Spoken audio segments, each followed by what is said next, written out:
हा मोठा आणि महत्त्वाचा मुद्दा। फलटण उपजिल्हा रुग्णालयामधील डॉक्टर तरुणीच्या मृत्यू प्रकरणावरून राजकीय वातावरण चांगलंच तापलं। ठाकरेंच्या शिवसेनेच्या उपनेत्या सुषमा अंधारेंनी खळबळजनक खुलासा करत सांगितलं की या प्रकरणामध्ये राज्य सरकारकडून कोणतीही विशेष तपास समिती म्हणजेच SIT नेमण्यात आलेली नाहीये। केवळ तपासावरती देखरेख ठेवण्यासाठी IPS अधिकारी तेजस्वी सातपुते यांची नेमणूक करण्यात आलेली असा दावा सुषमा अंधारेंनी केला। दरम्यान या प्रकरणाची चौकशी निवृत्त न्यायमूर्तींच्या माध्यमातून करावी जेणेकरून या प्रकरणामध्ये राजकीय हस्तक्षेप होणार नाही असं देखील सुषमा अंधारे म्हणाल्या। माझा मुद्दा हा आहे की एकतर म्हणजे काही लोक SIT म्हणाले, मी तर उच्चस्तरीय चौकशीच म्हणते, पण सरकारने याच्यामध्ये उच्चस्तरीय चौकशी तर सोडा, पण सरकारने याच्यात SIT सुद्धा केली नाही।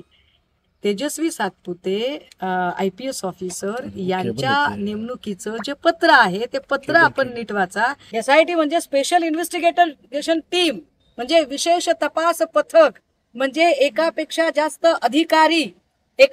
जास्त अधिकारी का म्हटलं जातं? कारण एकाच अधिकाऱ्याची मोनोपॉली होऊ नये म्हणून, एकाच अधिकाऱ्याने स्वतःच्या एकट्याच्या मूडने काम करू नये म्हणून। मग विशेष तपास पथक कुठे आहे?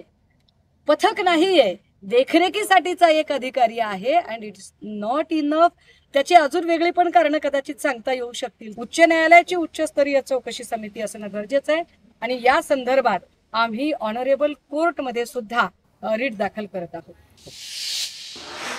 बरं, सुषमा अंधारेंच्या या आरोपांनंतर आता या संपूर्ण घटनेवरती सर्वांचा